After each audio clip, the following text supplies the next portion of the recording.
Mowgli की कहानी Mowgli story in Hindi. सालों पहले गर्मियों के मौसम में एक दिन जंगल में सभी जानवर आराम कर रहे थे। अच्छे से आराम करके शाम के समय भेड़ियों का एक झुंड शिकार के लिए निकला। उनमें से एक दारुका नाम के भेड़िए को कुछ दूर जाते ही झाड़ियों से बच्चे की रोने की आवाज सुनाई दी। भेड़िया जब झाड़ियों के पास जाकर देखता है तब उसे एक बच्चा दिखाई दिया। वह बिना कपड़े के जमीन पर लेटा था। बच्चे को देखकर भेड़िया चौंक गया और उसे अपने साथ अपनी बस्ती ले गया। इस तरह इंसान का बच्चा भेड़ियों के बीच में आ जाता है।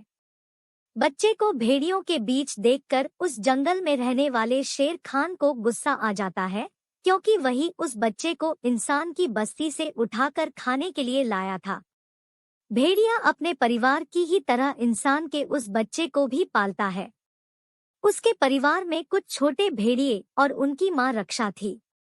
रक्षा ने उस बच्चे को मोगली नाम दिया। मोगली को एक परिवार मिल गया और वह भेड़ियों को अपना भाई बहन समझकर उनके साथ रहना लगा।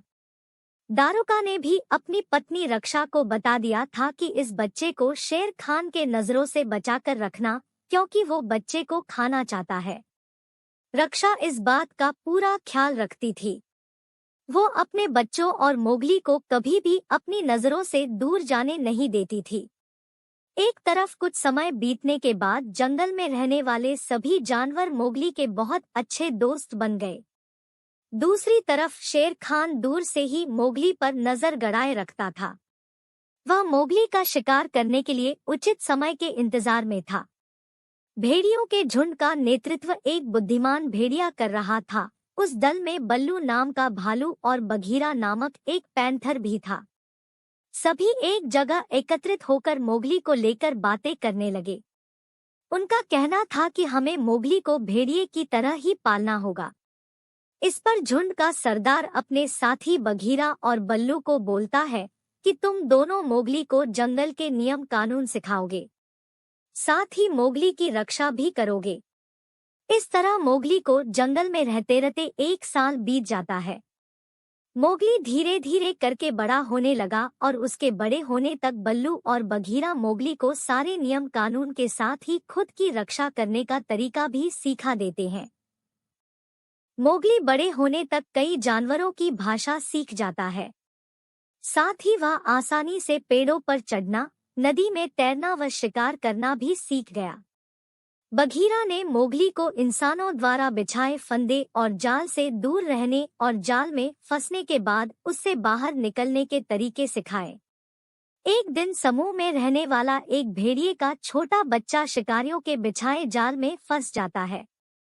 उस फंसे हुए भेड़िए को शेर खान खाना चाहता था।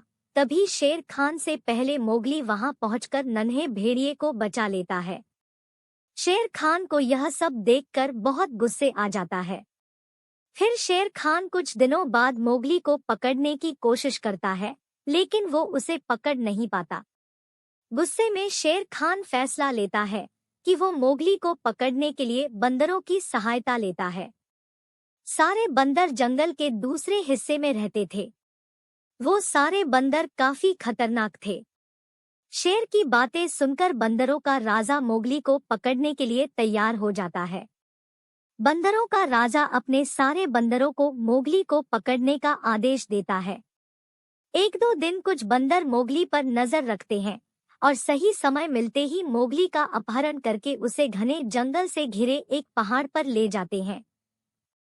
मोगली सोच रहा था कि उसके पहाड़ में होने की बात बघीरा व बल्लू को पता चल जाए। तब उसे आसमान में उड़ता हुआ एक चील दिखाई दिया। मोगली उस चील को आवाज लगाकर कहता है कि तुम मेरी मदद कर दो। मेरी यहाँ होने की खबर बघीरा और बल्लू को दे दो। उन्हें कहना कि मुझे बंदरों ने यहाँ कैद करके रखा है। चील ने जैसे ही मोगली की बात सुनी तो वो जंगल की तरफ बघीरा और बल्लू के पास पहुंची। बघीरा और बल्लू को मोगली की जानकारी मिलते ही वे कौ नामक अजगर से सहायता मांगने पहुंचे। शुरुआत में कौ सीधे बघीरा और बल्लू को मना कर देता है। फिर वे कौ को मोगली के बारे में बताते हैं। मोगली के बारे में जानकर को उनकी सहायता करने के लिए राजी हो जाता है। सभी मोगली को बचाने के लिए निकल पड़ते हैं। शीघ्र ही को बघीरा और बल्लू बंदरों के इलाके में पहुंच जाते हैं। वहां पहुंचकर तीनों छिपकर देखने लगते हैं। तीनों देखते हैं कि वहां सैकड़ों बंदर हैं। फिर थोड़ी देर बाद को कहता है कि अब मोगली को बचाने का समय आ गया है, चलो उसे बचाकर ले आते हैं। तभी तीनों बंदरों पर हमला कर देते हैं। बघीरा अपने पंजों से बंदरों पर वार करता है, जिसके दर्द से बंदर चिल्लाने लगते हैं। तभी कुछ बंदर बल्लू पर टूट पड़ते हैं। यह देखकर को अजगर आता है और बंदरों को पूंछ से मारने लगता है। उसके बाद बंदर डरकर भाग जाते हैं। फिर तीनों चैन की सांस लेते हैं और को मोगली को दरवाजा तोड़कर बाहर निकाल लेता है। मोगली आजाद होते ही पेड़ के पीछे दौड़कर छिप गया। फिर अचानक से बंदर हमला करके बघीरा को घेर लेते हैं। बघीरा को घेरने के बाद बंदर मोगली को फिर से पकड़ लेते हैं। मोगली देखता है कि बघीरा घिरा हुआ है। तभी उसे याद आता है कि बंदरों को पानी से डर लगता है। वो बघीरा को चिल्लाकर बोलता है कि पानी में कूद जाओ, बंदरों को पानी से डर लगता है। बघीरा यह सुनते ही तुरंत पानी में कूद जाता है और बंदरों के चुंगल से बाहर निकल जाता है। कुछ समय बाद मोगली बंदरों की कैद से भाग जाता है और फिर वह एक इंसानी बस्ती में पहुंचता है। उस बस्ती में पहुंचने के बाद उसे एक औरत मिलती है। उस औरत का नाम मेसुआ था, जिसका बच्चा सालों पहले एक शेर जंगल में उठाकर ले गया था। मोगली उसी औरत के साथ गांव में रहने लगता है। गांव वालों ने भी मोगली को रहने दिया और उसे जानवरों की देखभाल की जिम्मेदारी सौंप दी। कुछ दिनों बाद मोगली का भेड़िया भाई उसे गांव में देखता है। देखते ही भेड़िया सीधे मोगली के पास जाकर उसे बताता है कि शेर खान उसे मारने की तैयारी कर रहा है।